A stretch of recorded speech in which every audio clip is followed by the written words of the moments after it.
Yeah. Keyword, good potential. There's a Good. lot of caveats in this and a lot of conversation around potential. And should a woman engage or entertain a man who seems like potential?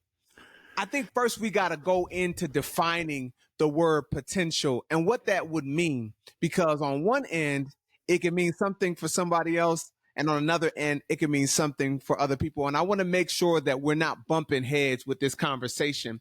What makes a man good potential? Y'all got to hear this because some of you guys might be entertaining terrible potential or lack of potential. But there's a difference between good potential and merely potential. And the word potential is not a bad thing. I think let's talk about what potential is not. And I think this will help some people kind of deal with this conversation in their mind because automatically people want to argue when they hear the term potential. So let's just deal with what it's not, right? Well, potential is not simply seeing a man or seeing a person, seeing a woman and hoping and expecting for them to be what you desire for them to be, seeing all the flags, yellow and red, and determining in and of yourself that you're going to fix them, you're going to build them up, and you're going to make them something that they're not, right? It's not simply picking up the dissembled pieces of a person and trying to make them whole. That's not what we're talking about when we're talking about potential. So I wanted to make that clear. So if we get that out the way, because I'm going to have to repeat myself, the question always arises, what makes a man good potential? We're not talking about what makes a man a great builder man, what makes a man ideal for you to use your own ways and your own strategy to remake him. That's not what we're talking about. We're talking about the raw materials of a good man. Why are we talking about raw materials? Why can't they come finished? I've seen this in the comments. Why can't a man come finished? Because you are the finisher. My brother, we was talking about the ingredients of a cake.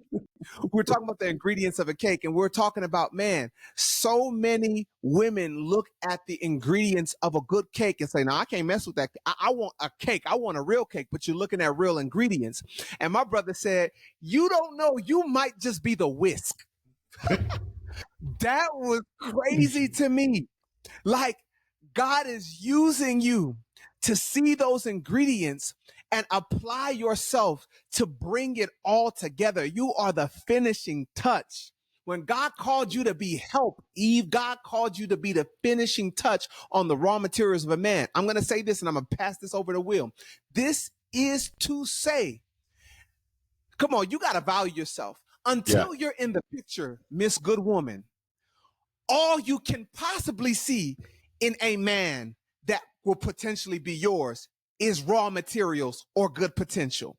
That is the most that they can be as far as a relationship is concerned. Now, they can be whole in and of themselves, but I'm talking about in a marriage context, all they can be is good potential. Why? Because you ain't in the picture yet. There is so much value that you add.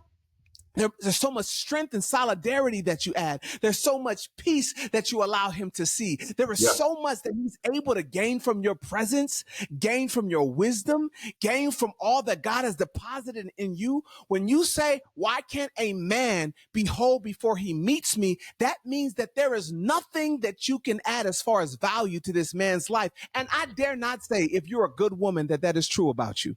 I want to hear from you, Will. I want to hear from you because we got to get into what makes a man good potential. But go ahead, bro. Bro, you already cooking. You are already cooking. The reality of the situation is you already set the tone talking about finished ingredients versus an actual what you say, a build a man versus a finished and completed product.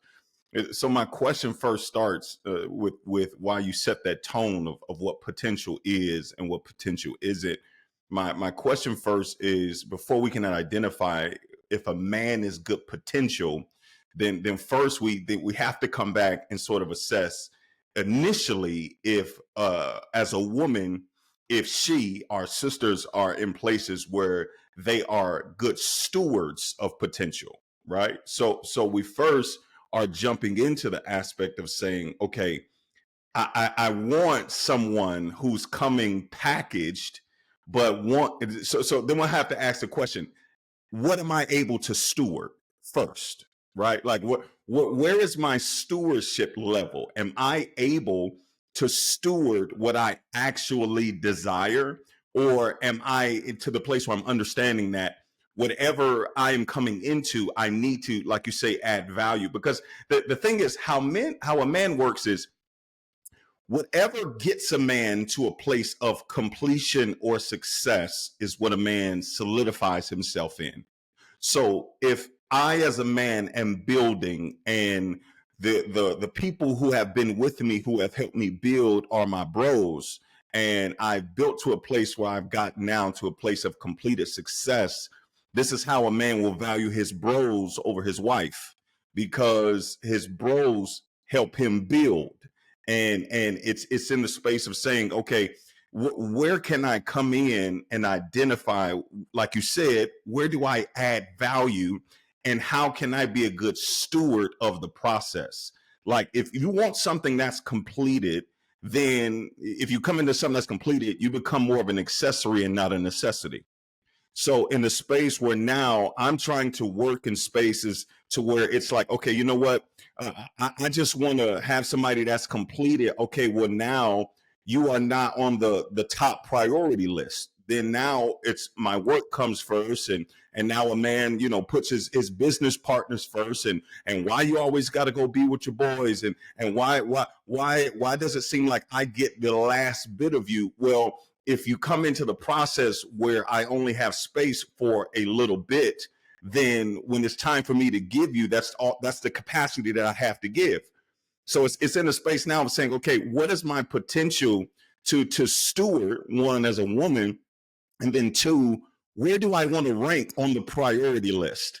Because a man will rank his priority based on who has been with him on the journey. A man will tie his value and allegiance and loyalty to the journey, right? So now it's about who has been here with me, who's been shooting with me in the gym. They say that you weren't shooting with me in the gym, but who has been in the space now that says, okay, I've come alongside you, I've supported you, and now I've been in this place and space where we're building collectively. Now, I'm not saying, because I can hear my sister saying, well, so what you're telling me is I just need to come and just be, a cheerleader, and I don't need to have my own life and my own dreams, my own goals. That's not what I'm saying. What I'm saying is, we were created for community, from community, for relationship, from relationship. Even when God first created, he said, let us make man in our image. So it's the community aspect of we have built together. So it gives us, we always see God's intention in the beginning, right? We see his original intent in how he created, how he established. We even see it in his hierarchy system of even creating spaces for man. I didn't notice in the scripture, I was going back and I was reading over it this week, and something really stood out to me. The first time God said it's not good for man to be alone, the first thing he brought him was animals. If you go back and read the scripture, he said it's not good for man to be alone. So he created the animals and brought them to Adam to see what he would name them.